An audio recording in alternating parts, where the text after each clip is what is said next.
El tema a desarrollar hoy es hemorragia digestiva. Como les dije recién, vamos a hablar, digamos, la que es un poquito más extensa es hemorragia digestiva alta y eh, luego hemorragia digestiva baja. Igual es más que nada enfocada la clase en una cuestión de urgencia y de lo que se pueda ver en la guardia y lo que tiene que ver en realidad el médico en sí, no el especialista.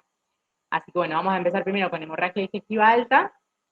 que es aquella hemorragia digestiva que se produce por encima del ángulo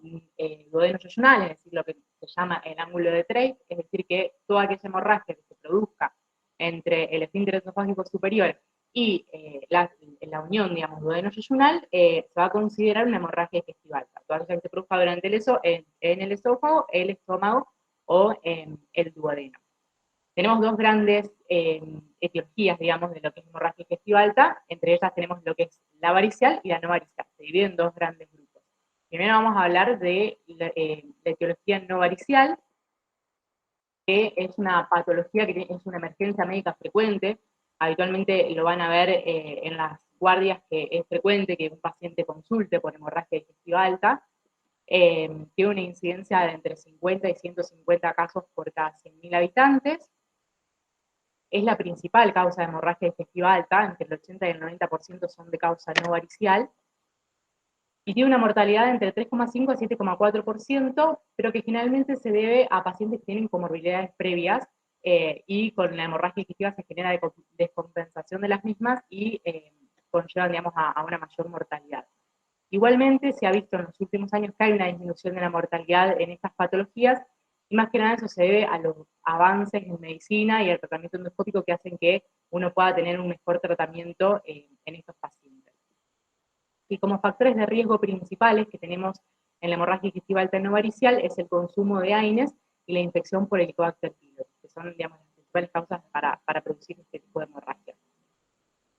¿Cuáles son las causas de hemorragia digestiva alta? Las vamos a dividir en aquellas que son frecuentes y las que son menos frecuentes.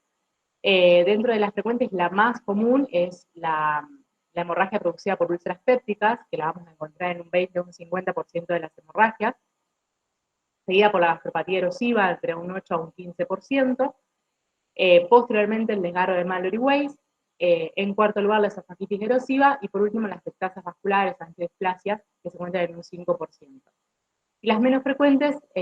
son aquellas que se producen por lesión de Delacroix, una enfermedad maligna, una enfermedad tumoral o una fístula ortoentérica. Acá es más que nada mostrarle un poco cómo se ven, digamos, las lesiones en endoscopía, como para que, digamos, tener una idea y ver las imágenes. Como dije, la causa más frecuente son las úlceras pépticas. En este caso lo que se genera, digamos, en las úlceras es un daño de la mucosa que principalmente se produce por la infección de Helicobacter pylori, que hace que se desencadene una cascada de procesos inflamatorios en el epitelio gástrico y se generen de esta forma las úlceras. La principal ubicación, digamos, de las úlceras pépticas, si bien pueden ser gástricas o duodenales, son de origen duodenal. Y nosotros podemos clasificar según la clasificación de Forrest, que esto nos ayuda mucho cuando uno hace la endoscopía, visualizar, digamos, la úlcera y ver si requiere o no tratamiento endoscópico. Se clasifican en tres grados, tenemos el grado 1, grado 2 y grado 3, y dentro de ellas se van subclasificando. Nosotros vamos a ver que la que va desde el grado 1A hasta 2B son las que van a requerir tratamiento endoscópico, que van a necesitar que nosotros hagamos o inyección de adrenalina o colocación de clips, porque tienen más riesgo de sangrado y de mortalidad. Entonces la que podemos encontrar es la de grado 1A, que es aquella que está con un sangrado activo en chorro, como se puede ver en la imagen, que es bien un chorro, digamos, del vaso que está expuesto. El 1B, que es un sangrado más que nada en napa, que si bien es activo, no es un sangrado en chorro, y el grado 2A, que es aquella que se encuentra sobre la base de la úlcera, un vaso visible. Es lo que se puede ver ahí en la imagen, bien superior a la úlcera, ese puntito de color, que es el vaso que está expuesto. Y después, la grado 2B es un coágulo adherido, que habitualmente cuando se hace la endoscopía se deja ese coágulo adherido en la úlcera, y grado 2C, donde se encuentra una manchita plana, sin sangrado tampoco activo, y por último las Forrest 3, que es una úlcera con base de fibrina, que ya habitualmente ya ha pasado, digamos, un tiempo del sangrado, y en ese momento, digamos, ni siquiera requieren internación en estos pacientes que se encuentran en esas úlceras. Como otras causas, como había nombrado anteriormente, podemos encontrar una gastropatía erosiva, que también es producida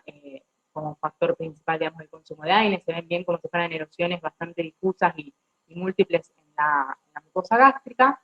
También podemos ver el desgarro de Mallory Weiss, que es muy frecuente en aquellos pacientes que tienen varios episodios de vómitos. Actualmente, cuando uno, digamos, hace la anamnesis a los pacientes, aquellos que han tenido varios episodios de vómitos gastrobiliosos y posteriormente empiezan con vómitos con sangre, es una causa, digamos, a identificar, porque lo que se genera con el cambio, digamos, de presión y al generar el vómito, y por ahí, digamos, cuando se generan vómitos con fuerza y demás, es un desgarro de la mucosa con desgarro de las fibras musculares y se produce la exposición por ahí de los vasitos submucosos y el sangrado, que por lo general también se autolimita. Otra de las causas que nos pueden generar hemorragia digestiva alta no varicial es la esofagitis, que se produce por el reflujo de contenido gástrico hacia el esófago, que lo vamos a encontrar, como se ven en las imágenes, como bien unas lesiones bien lineales blanquecinas, que para que lo tengan en cuenta, y es un comentario, pero después uno siempre se fijaría, digamos, como una guía de ayuda a memoria en las imágenes, son la clasificación, que en este caso las esofagitis se clasifican por clasificación de Los Ángeles. Eso me permite ver también el grado de severidad de la esofagitis. Se dividen en 4 grados, el grado A, que es el más leve, y el grado B, que es el más grave. El grado A es aquella que tiene una erosión que es muy chiquitita, menor a 5 milímetros y es única. El grado B, cuando ya tenemos más de una erosión y más de 5 milímetros. Y después grado C y grado D son aquellas erosiones que son mayor de una, que son mayores a 5 milímetros. Grado C es cuando no termina de afectar, cuando afecta en realidad menos del 75% de la circunferencia esofágica.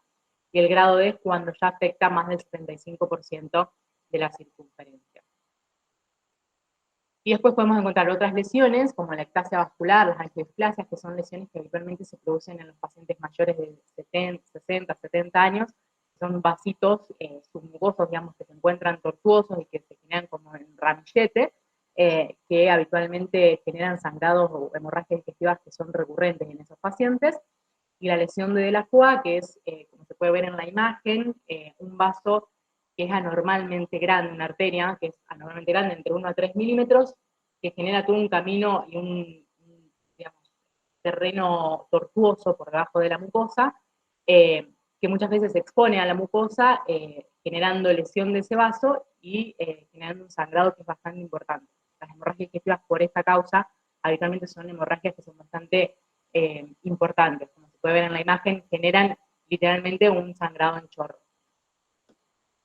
Y por último, una de las causas también, digamos, que son frecuentes son las lesiones neoplásicas. Como podemos ver, pueden ser esofágicas, pueden ser de la unión gastroesofágica, pueden ser gástricas.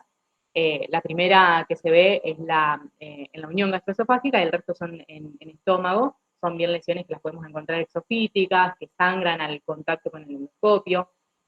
necróticas, induradas, que son también, digamos, bastante fáciles de identificar. A tener en cuenta, hay un 7 a un 25% de que no encontramos una causa, no se identifica una causa de la hemorragia digestiva alta en el momento de la endoscopía, y que muchas veces, entre un 16 y un 27% de los casos, hay más de una causa que genera la hemorragia digestiva. Para tener en cuenta tenemos las manifestaciones clínicas de la hemorragia digestiva alta, que es importante determinar, digamos, cada concepto. En primer lugar, tenemos que el paciente se puede presentar con hematemesis. La hematemesis es el vómito de sangre roja brillante, aquel paciente que entra vomitando literalmente sangre. Y también se la puede considerar aquella que es el vómito en borra de café, es ese vómito más amarronado, que eso por ahí nos permite identificar que hay una hemorragia digestiva, pero que no está activa, porque ya pasó esa sangre algún tiempo en la cavidad gástrica, comenzando, digamos, la digestión. Entonces cuando se genera el vómito aparece en un color que es un borra de café, diferente al que es el vómito en sangre roja brillante, que eso nos determina que la hemorragia en ese momento está activa.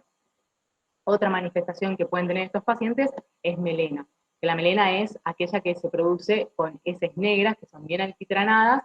y que son malolientes. Lo que uno habitualmente le dice a los pacientes que se lo compara con hizo materia fecal como la brea, aquella que es bien pegajosa, que se pega en las paredes del inodoro, que tiene un olor diferente a la materia fecal habitual, y que se genera, digamos, esa coloración por la digestión de la sangre durante todo el traspaso, digamos, del tubo digestivo. Y otra causa que por ahí se puede encontrar en las hemorragias, otra manifestación que se puede encontrar en la hemorragia digestiva alta, pero que no es tan frecuente, es la hematoquesia. La hematoquesia es la eliminación de sangre roja brillante por el ano, que se da en el 10% de las hemorragias digestivas. Y acá es muy importante tenerlo en cuenta, porque en aquellos pacientes que tengan hematoquesia con una hemorragia digestiva alta, son pacientes que por lo general van a estar inestables hemodinámicamente, porque el sangrado es tan abundante y tan, digamos, masivo, que no llega a digerirse la sangre a través del tubo digestivo, entonces se elimina directamente por el ano como sangre roja. Entonces, por lo general, un paciente con una hemorragia digestiva alta que tiene hematoquesia, lo vamos a encontrar que esté inestable hemodinámicamente. Y además otros, digamos, manifestaciones clínicas habituales que podemos encontrar en estos pacientes, que son dolor abdominal, lo podemos encontrar con taquicardia, puede generar hipotensión, y habitualmente hay pacientes que se manifiestan en la hemorragia digestiva como un episodio de síncope, hacen síncope con posterior hemorragia o el síncope posterior, digamos, al sangrado. ¿Cómo llegamos al diagnóstico de la hemorragia digestiva? Primero, es muy importante hacer una buena anamnesis al paciente o al familiar, digamos, a quien uno le pueda hacer el interrogatorio. Siempre es importante saber los antecedentes personales, si tiene alguna enfermedad de base, si toma medicación habitual y si entre ellas están los AINES, la aspirina o anticoagulantes orales, pacientes que consuman alcohol o que sean tabaquistas, para orientarnos un poco a la causa, digamos, de la hemorragia digestiva, saber si hubo vómitos previos, si hay una disfagia progresiva, pensando en una lesión maligna. Aquellos que tienen, digamos, preguntar la edad, si son mayores de 70 años, también es importante para identificar si por ahí la causa puede ser una displasia, o pirosis o regurgitación, que por ahí nos orientarían más a una esofagitis. Siempre es muy importante en el interrogatorio dirigir bien a descartar causas que no sean hemorragias digestivas, como puede ser hemóptisis o epistaxis, que la gente, por ahí los pacientes suelen, digamos, tener, digamos, confusión en el sangrado. Es importante también, porque ha pasado y porque sucede cuando uno hace el interrogatorio, que el paciente refiere melena, pero en realidad al preguntar la medicación habitual, refiere que está consumiendo hierro o crema de bismuto, que son dos fármacos que generan la coloración de la materia fecal negra, y en realidad no es melena, sino que es la medicación que están tomando. Y otros pacientes que ante determinados alimentos que han comido refieren, digamos, vómitos con sangre, y cuando uno lo reinterroga es alguna comida que han consumido. Entonces siempre es importante dirigir, digamos, cuando uno no tiene un diagnóstico certero o no lo ve clínicamente al sangrado, cualquiera de estas causas, porque son importantes y no es tan infrecuente encontrar que los pacientes, digamos, confundan los síntomas. Como otro, digamos, pilar para el diagnóstico es colocar una sonda nasogástrica aspirativa. Esto nos va a servir mucho para ver el débito que tenemos en la sonda nasogástrica. Se coloca la sonda nasogástrica aspirativa, que se conecta a un hemosuctor, y ahí vemos el débito que viene por la cavidad gástrica. Puede ser un débito que es hemático, puede ser, como habíamos dicho antes, hemorragia de café, o puede ser que venga un débito gastrobilioso y que eso nos ayude también a descartar en parte la hemorragia digestiva. Y también nos sirve para hacer lavados, los lavados que se colocan atrás de la sonda nasogástrica, se lavan con suero fisiológico, y eso nos ayuda mucho a ver si el sangrado está activo, porque ver, digamos, si uno hace un lavado con suero fisiológico y por la tubuladura, por la sonda nasogástrica, sigue viniendo contenido hemático, eso nos determina que la hemorragia está activa. Si por ahí, digamos, viene en la tubuladura sangre roja y luego el suero fisiológico solo que nosotros hemos lavado, nos trata por ahí, nos orienta un poco a que la hemorragia está autolimitada. Y además esos lavados también sirven bastante para, digamos, allanarle un poco el camino al endoscopista cuando vaya y haga la endoscopía, para que pueda visualizar también todo lo que es la cavidad gástrica mucho mejor, sin todo ese contenido, digamos, de sangre, que no haciendo los lavados. Como otro método diagnóstico, también la realización del tracto rectal. Y acá lo que me va a servir, digamos, el tracto rectal no es para buscar lesiones ni nada más, porque lo que yo estoy buscando es tratar de confirmar si existe melena o no, porque también hay, digamos, muchas veces que el paciente por ahí no es tan claro o no lo sabe identificar, porque obviamente no tiene por qué saberlo. Entonces se evalúa a través del tracto rectal si encontramos la melena, que es bien, digamos, como habíamos dicho, la materia fecal negra. En estos casos, por ahí, lo que se utiliza mucho es la prueba de agua oxigenada, que la verdad en la parte de gastro no nos resulta demasiado útil, porque si nosotros vemos que la materia fecal que viene no es negra, no es necesario ponerle agua oxigenada. Habitualmente, todos los tractos rectal que nosotros no tengamos melena y hacemos la reacción de agua oxigenada, que es sobre la materia fecal que sacamos, tirarle un chorrito de agua oxigenada, habitualmente va a reaccionar. Y no quiere decir que el paciente tenga una hemorragia digestiva. Entonces, si no encontramos melena franca, digamos, es porque en ese momento no hay melena, pero no sirve de nada hacer la prueba del agua oxigenada. Y por último, como otra parte de lo que es el diagnóstico, la realización de un laboratorio, que en realidad lo que se pide es una rutina básica, hemograma, función renal, tiempo de coagulación y tipificación sanguínea en caso de que después requiera transfusión sanguínea. Lo que podemos encontrar, digamos, obviamente alterado en el hemograma es caída del hematocrito y de la hemoglobina, que también me va a servir para orientar mucho en cuanto al diagnóstico, digamos, de la hemorragia digestiva, y dentro de la función renal es importante ver que podemos encontrar una diferencia en la relación de urea y creatinina, porque en aquellas, en las digamos, hemorragias digestivas altas, en la digestión, digamos, de la sangre, con la metabolización de proteínas y demás, hay un aumento de la urea. Entonces vamos a ver en pacientes que tienen función renal normal, que tienen una creatinina que está dentro del rango normal, pero con una urea que está aumentada, también nos orienta bastante al diagnóstico. En cuanto al manejo inicial de la hemorragia digestiva, que creo que esto es lo más importante y lo que uno, digamos, tiene que hacer como médico que asiste primariamente a un paciente con una hemorragia digestiva, es controlar los signos vitales. Medir la tensión arterial, la frecuencia cardíaca, la oxigenación, y lo que se hace también es evaluar el grado de severidad de sangrado, que eso es una escala que uno más o menos, digamos, como para tenerlo en cuenta, no es necesario específicamente que se haga, pero nos sirve bastante como para ver la severidad del sangrado, que dependiendo, digamos, del sangrado, ya sea de leve a moderado, vamos a tener diferentes sintomatología en el paciente. Se considera cuando la severidad del sangrado leve es cuando hay una pérdida de menos de 1 litro de sangre, donde vamos a tener una tensión arterial que es normal, el paciente no tiene ortostatismo, no tiene la frecuencia cardíaca es normal, con una ventilación y un ritmo diurético que son normales y con un sensorio que el paciente va a estar habitualmente alerta. Está la pérdida moderada, que se refiere a 1 o 2 litros de pérdida sanguínea. Vamos a ver que la tensión arterial ya puede empezar con un leve descenso, que puede haber ortostatismo, con una taquicardia moderada, ya el paciente presenta diaforesis, con una ventilación que puede estar normal o con un ligero descenso, con un ritmo diurético disminuido y un sensorio que lo vamos a encontrar al paciente que ya está más ansioso. Y en aquel paciente que tiene una pérdida severa, es decir, más de 2 litros, habitualmente va a estar hipotenso, con ortostatismo, con una taquicardia severa, con un ritmo diurético pobre, con un sensorio confuso. Entonces, por ahí nos sirve un poco para orientar, digamos, cuál es la severidad del sangrado, dependiendo de la sintomatología de los signos vitales del paciente. Y una escala que se usa bastante, que en realidad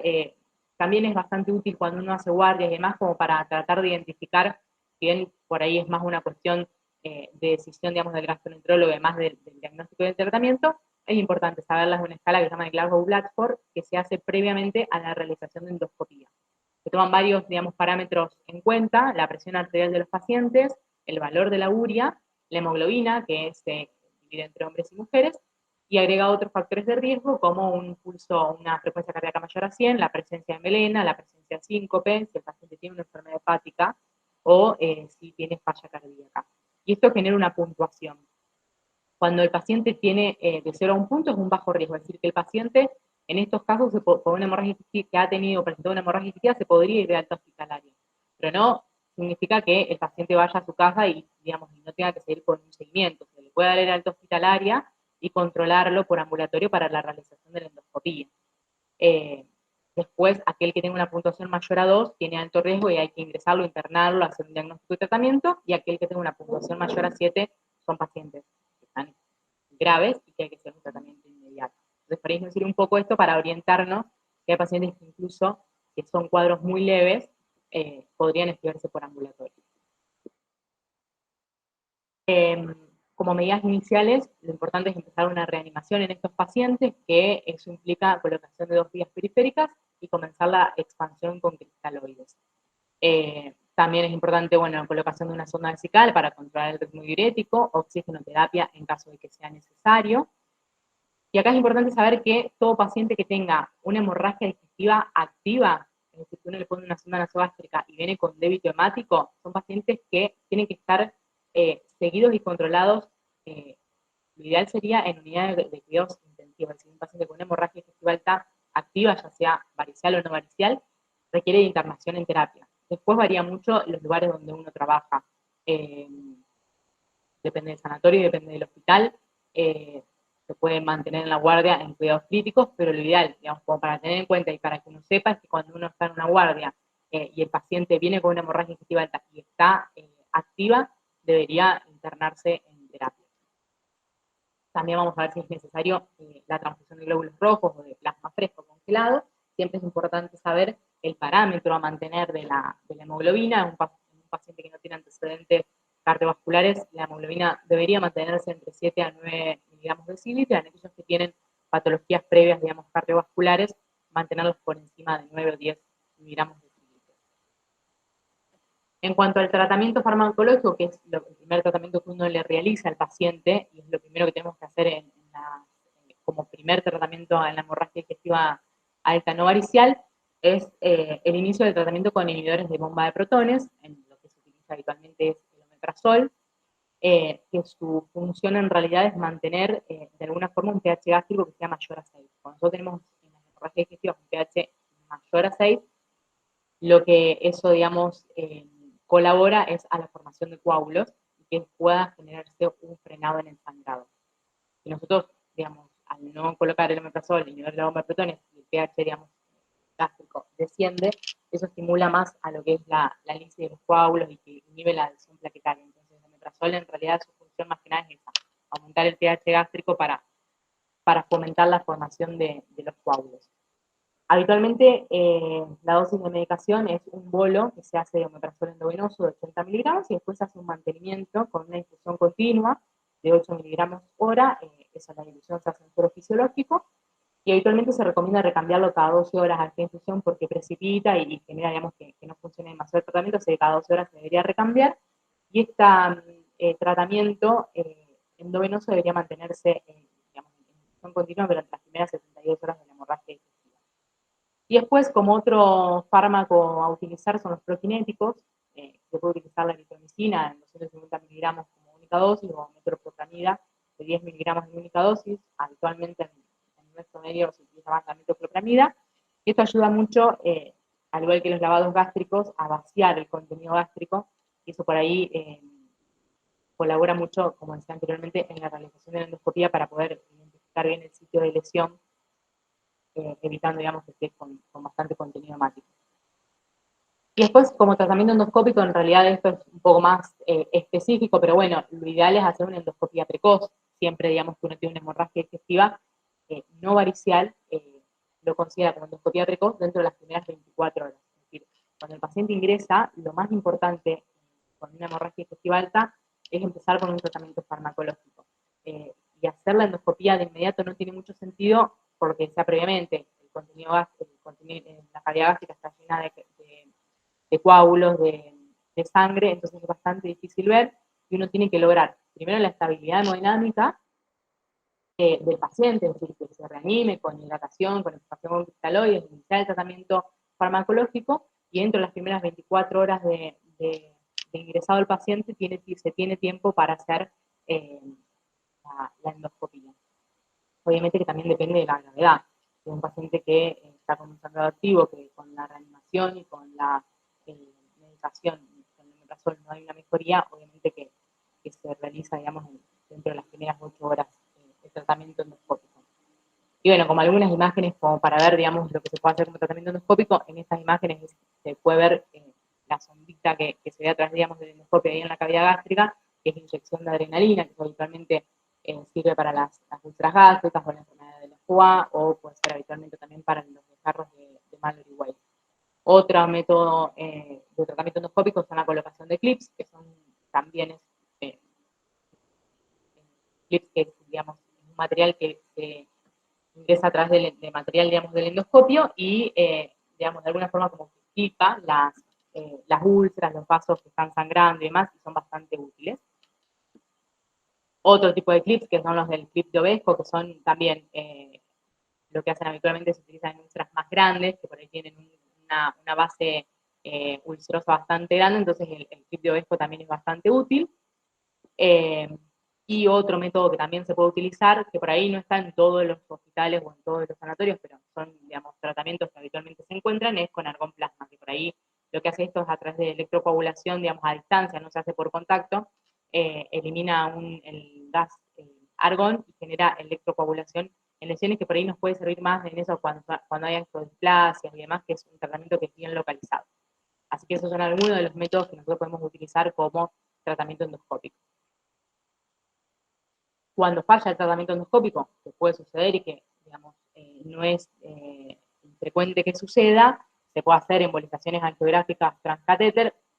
que tampoco por ahí lo tenemos a disposición en todos los hospitales, así que cuando falla el tratamiento endoscópico, por lo general, uno puede hacer una segunda endoscopía y ver si puede, digamos,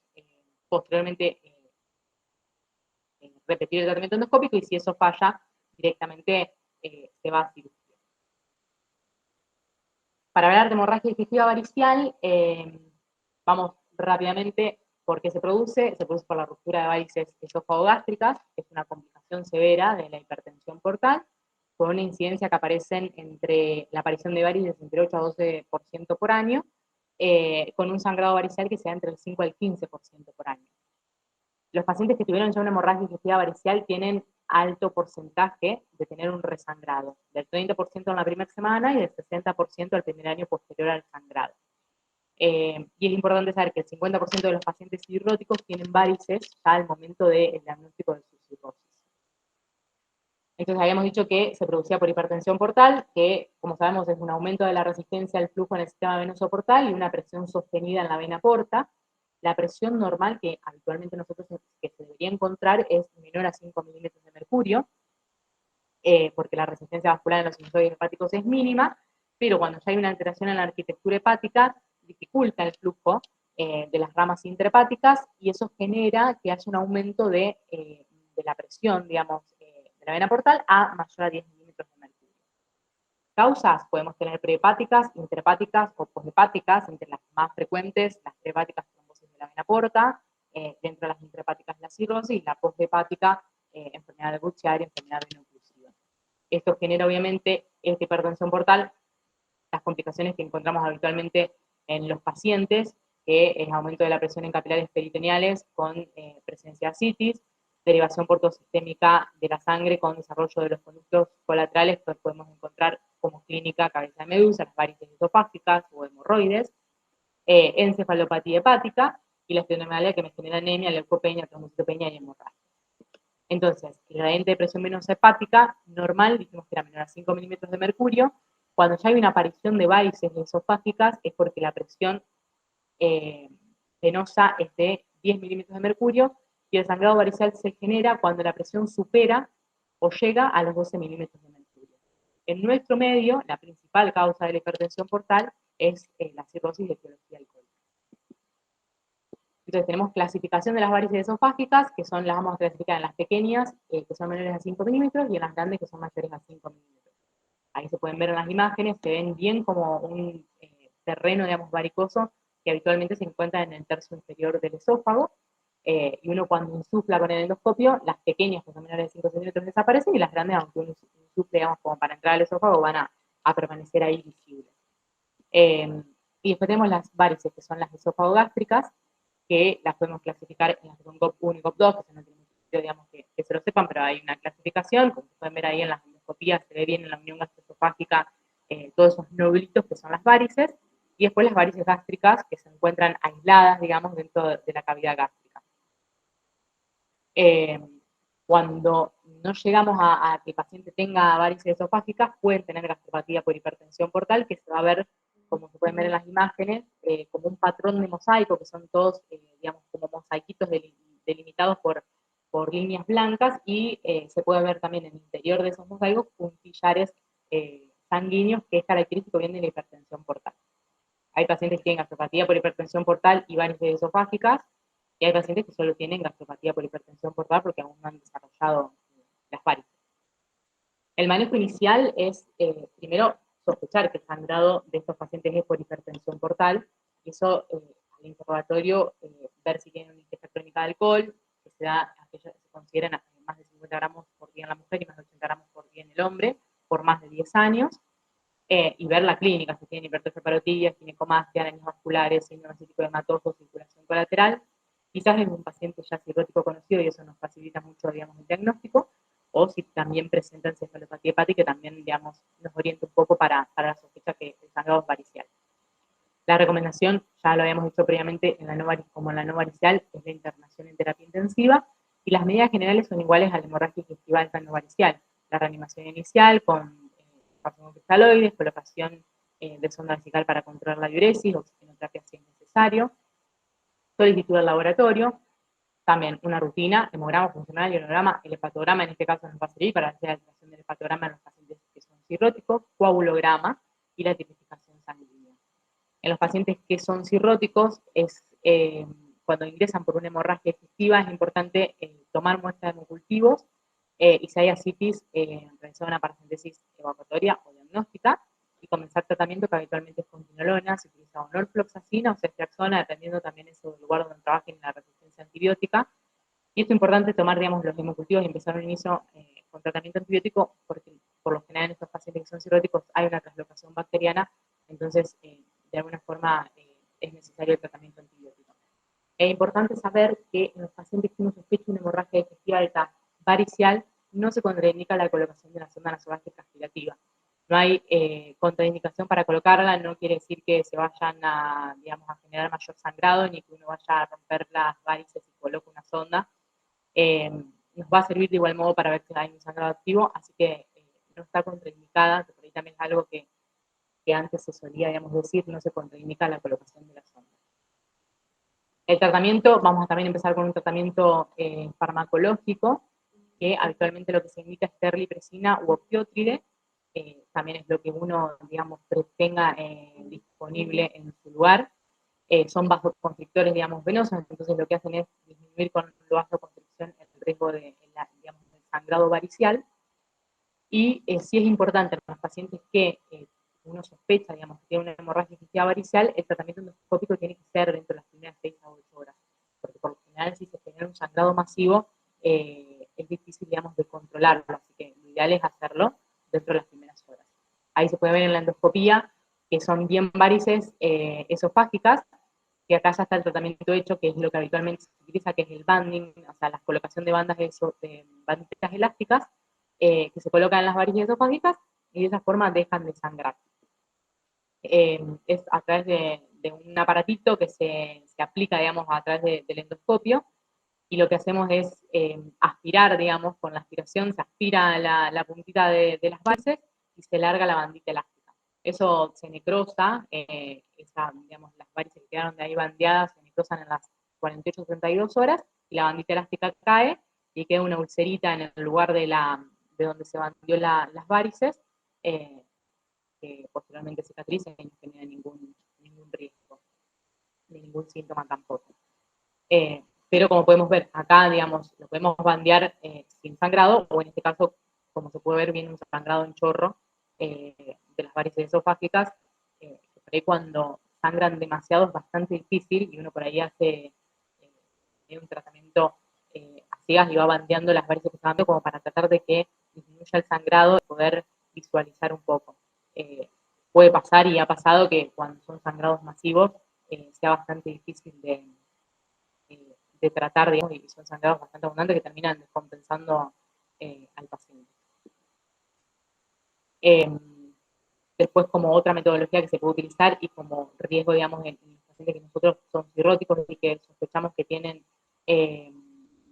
una hemorragia digestiva varicial y que el tratamiento endoscópico no se puede hacer, se puede colocar una sonda doble balón, que eso se coloca sin necesidad, digamos, obviamente, de endoscopía y demás, lo hace el médico de la guardia, el médico de urgencia, o habitualmente lo ideal sería en terapia, que es una sondita doble balón, que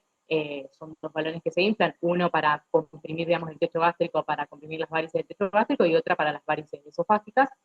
que es un método que sirve como puente para posteriormente hacer una endoscopía y hacer un tratamiento definitivo. Eso sirve como para tratar de parar el sangrado momentáneamente y estabilizar al paciente, pero no es un tratamiento definitivo. No sé si tienen alguna pregunta en cuanto a hemorragia digestiva alta, si no, sigo con hemorragia digestiva baja.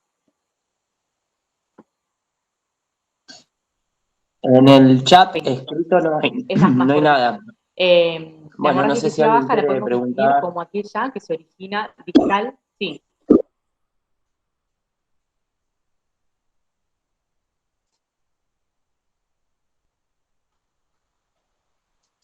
No sé si alguien habló, pero yo lo que te decía es que en el chat no hay nadie que haya preguntado y que si quería alguien preguntar, aprovecha ahora porque sigamos con el otro tema, ¿verdad?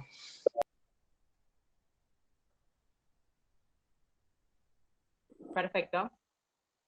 Sí, bueno. Para hablar entonces de hemorragia digestiva baja, la definición es aquella que se origina distal a la válvula ileocecal, con lo cual la hemorragia digestiva baja se va a limitar a lo que es colon y recto. Y da un espacio, digamos, entre lo que es la hemorragia digestiva alta y baja, que es todo el, digamos, intestino delgado, hasta llegar a la válvula ileocecal, pero eso es otro tema y es mucho más complejo y se la determinó como una hemorragia digestiva, digamos, media, que es estudio y evaluación de intestino delgado, así que hace, digamos, posteriormente se terminó como la definición de hemorragia digestiva baja, como que se limita al colon y al recto. La epidemiología sucede entre 20 y 27 episodios por cada 100.000 habitantes, y en aquellos pacientes mayores de 80 años es más frecuente, actualmente 205 casos por cada 100.000 habitantes. Son la causa del 20% de los sangrados gastrointestinales, es mucho menos frecuente que la hemorragia digestiva alta y es más frecuente que aparezca en hombres. Entre el 85 y el 90% de las hemorragias digestivas bajas se autolimita, y entre un 10 o un 15% persiste el sangrado o recurre en algún momento, con una mortalidad que se encuentra entre el 2,4 al 3,9%. La etiología de las hemorragias digestivas bajas la vamos a dividir en frecuentes, menos frecuentes y poco frecuentes. Las más frecuentes son la diverticulosis colónica, entre un 30 a un 65%, las angiodisplasias entre un 8 a un 15%, y las menos frecuentes, patologías ano orificial, como hemorroides o fisura anal, puede aparecer un sangrado post-polipectomía, es decir, en aquellos pacientes que se le hizo una colonoscopía con resección de un pólipo y secundariamente generó un sangrado, cáncer colorectal, enfermedad inflamatoria intestinal, colitis por radioterapia, colitis infecciosa o colitis isquémica. Y aquellas que son infrecuentes es que encontremos en el tracto digestivo inferior lesión de venas foie, una úlcera rectal solitaria o varices rectales. Algunas imágenes que podemos ver de divertículos colónicos se ven de esa forma, son bien todas boquitas diverticulares que habitualmente se encuentran en colon izquierdo, que pueden generar un sangrado, es bien, digamos, a través de la boca diverticular, un babeo, digamos, sanguíneo, que por lo general se autolimitan, pero que si no lo hacen se puede hacer tratamiento con endoscópico. Angiodisplasias, que es como lo habíamos referido también, que podemos encontrar gástricas o duodenales, que son bien esos vasitos tortuosos en forma de arenita, que por lo general tienen sangrados recurrentes. Hemorroides, que lo que me va a generar el sangrado habitualmente son las hemorroides internas, que se ven a través de la endoscopía, que por lo que se puede ver en la imagen, diríamos, periférico, en circunferencia a lo que es el endoscopio, son bien venitas congestivas, que pueden también generar el sangrado del paciente. Otra causa es el sangrado, como he dicho anteriormente, post-polipectomía, cuando uno hace a través de una endoscopía una resección del pólipo y se lesiona algún vasito, puede generar el sangrado y eso habitualmente se corrige colocándole clips. Como podemos ver, digamos, la extracción de un pólipo sería de esa forma, ¿no es cierto? Clipar y retirar el pólipo para que no correr el riesgo de tener un sangrado. Cáncer colorectal, que son imágenes que se ven también lesiones exofíticas, que son necróticas, que sangran al paso del endoscopio y que muchas veces generan oclusión y que no podemos, digamos, no permite realizar también la endoscopía completa. Pero bueno, también habitualmente generan sangrado. Vamos a ver que los pacientes que tienen cáncer colorectal habitualmente tienen hemorragia digestiva baja. Podemos encontrar colitis por radioterapia en aquellos pacientes que por algún tratamiento, digamos, de tumor recibieron radioterapia, es frecuente que tengan estas colitis y realmente son bastante sintomáticas. Colitis isquémica también me pueden generar, esto por general pacientes que tienen accidentes cardiovasculares, pacientes mayores de 60 años podemos encontrar colitis isquémica. Y algo que es infrecuente, pero que puede aparecer, una úlcera rectal solitaria que también puede generar sangrado. Varices rectales, que las vamos a encontrar en aquellos pacientes que son cirróticos, no es frecuente encontrarlas, pero bueno, si las encontramos se pueden ver de esa forma. Uy. Es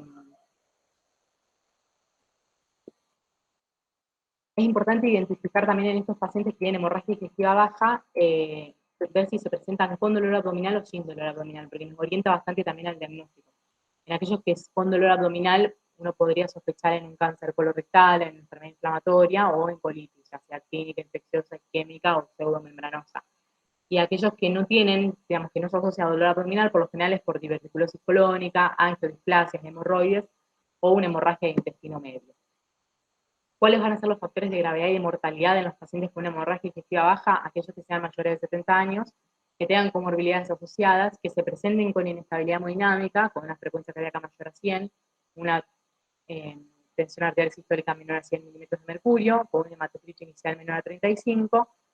con una hemorragia activa en las primeras 4 horas de ingreso del paciente al hospital, o que hayan tenido el antecedente de consumo de aspirina o anticoagulantes o cualquier, digamos, fármaco que pueda influir.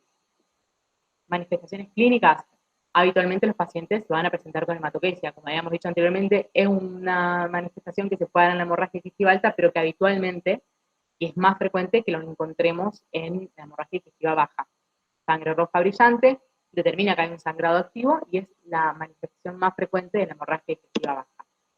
Melena podemos encontrar, es bastante raro, es poco frecuente que la encontremos, porque tiene que durar, digamos, el sangrado más de 8 horas en el tubo digestivo, y por lo general son sangrados que se generan, digamos, más rápido en el tubo digestivo inferior, y la digestión, digamos, es bastante rápida, entonces es raro que la melena sea un síntoma de hemorragia digestiva baja. Y por último, otra manifestación que podemos encontrar es la proctorragia, que esta sucede o acompaña a las heces. Habitualmente van a escuchar que el paciente lo refiere como cuando va de cuerpo y es materia fecal mezclada con la sangre, o hace materia, digamos, la materia fecal y posteriormente gotitas de sangre, bien, digamos, roja rutilante. Como objetivos iniciales que tenemos en la hemorragia baja es estabilizar hemodinámicamente al paciente, determinar si se trata de una hemorragia activa, y después, bueno, posterior a eso, obviamente el especialista establecer el sitio de sangrado y el tratamiento dirigido a eso. Como evaluación inicial, importante la anamnesis, como siempre, en todos los pacientes, para ver si hay factores de riesgo, como consumo de AINES, diverticulosis, enfermedad maligna, si ha realizado radioterapia tiempo antes, si se realizó una colonoscopía, digamos, en los últimos días con polipectomía previa, si consume antiagregantes o anticoagulantes, al examen físico, el control de los signos vitales y ver la estabilidad hemodinámica, el estado hemodinámico del paciente, semiología abdominal, hacer una evaluación, si uno le palpa alguna masa abdominal, si a la palpación tiene dolor. Y acá sí es importante cuando uno hace la inspección anal y el tracto rectal, ver más allá, digamos, determinar si hay un sangrado rojo rutilante o melena o lo que podamos encontrar, es inspeccionar a través del tracto rectal. Primero, en la inspección anal, ver que no haya, ver si hay alguna lesión perianal, si hay hemorroides externas, y posteriormente con el tracto rectal, la palpación de induración, de masas, de hemorroides internas, que eso también va a servir un poco más orientarme hacia el diagnóstico. El laboratorio, como siempre, es una rutina: hemograma, ionograma, función renal, coagulograma y la tipificación sanguínea. Y acá es importante determinar si en la evaluación hemodinámica, a través de los signos vitales, del estado de conciencia, si hay palidez o sudoración, si hay una diuresis que está disminuida, si hay una desaturación de oxígeno, dividir el paciente en lo que es hemodinámicamente inestable o pacientes hemodinámicamente estables. Es raro, no es frecuente que un paciente con una hemorragia digestiva baja se inestabilice hemodinámicamente, pero cuando son sangrados importantes puede pasar. Entonces es importante ver qué hacemos. En un paciente que está hemodinámicamente inestable, son pacientes que van a tener un peor pronóstico, y que tras la evaluación inicial de los signos vitales del estado hemodinámico podamos empezar una reanimación. Colocación de dos vías periféricas, extubación con cristaloides, y siempre es un consejo, como les dije recién, es bastante, no es muy frecuente encontrar pacientes con hemorragia baja que se inestabilicen hemodinámicamente. Entonces por ahí uno piensa, porque el paciente viene con hematoquesia, con bien sangre roja rutilante por ano, que es una hemorragia digestiva baja. Y en esos casos, cuando es un sangrado tan abundante, tan masivo, y lo descompensa al paciente, se sugiere, o se aconseja poner una sonda nasogástrica aspirativa para ver si en realidad esa hematoquesia no es de un sangrado por una hemorragia digestiva alta, y no en realidad baja. Entonces, siempre es importante, en pacientes que tienen una hemorragia digestiva baja, con hematoquesia que es abundante y que están descompensadas hemodinámicamente, colocar una sonda nasogástrica aspirativa y descartar que la hemorragia en realidad no sea alta, que obviamente para orientarnos obviamente también y dirigir el tratamiento. Si en esos casos no se logra la estabilización hemodinámica, habitualmente lo que se termina derivando es, se puede hacer tomografías, arteriografías y demás, pero habitualmente si el paciente lo requiere, ir directamente a cirugía. Y en los que esos pacientes están hemodinámicamente estables, se hacen las medidas generales, también colocación de vía periférica, expansión, se pasan cristaloides, una vesical con signos vitales, Y en los pacientes que habitualmente se autolimitan, que es la mayoría de los pacientes, se programa colonoscopía con una preparación previa. La colonoscopía es un método seguro que en realidad para identificar la causa tiene que ser completa, es decir, llegar hasta el ciego, y se lo llama urgencia entre 2 a 24 horas posteriores de ingreso del paciente, porque en realidad necesita una limpieza colónica para poder visualizar bien el sitio de sangrado. Y tiene una alta sensibilidad cuando uno la realiza. Y ver si a través de la colonoscopia uno puede hacer un tratamiento endoscópico o si falla el tratamiento endoscópico, que no lo, digamos, el sangrado no se logra, digamos,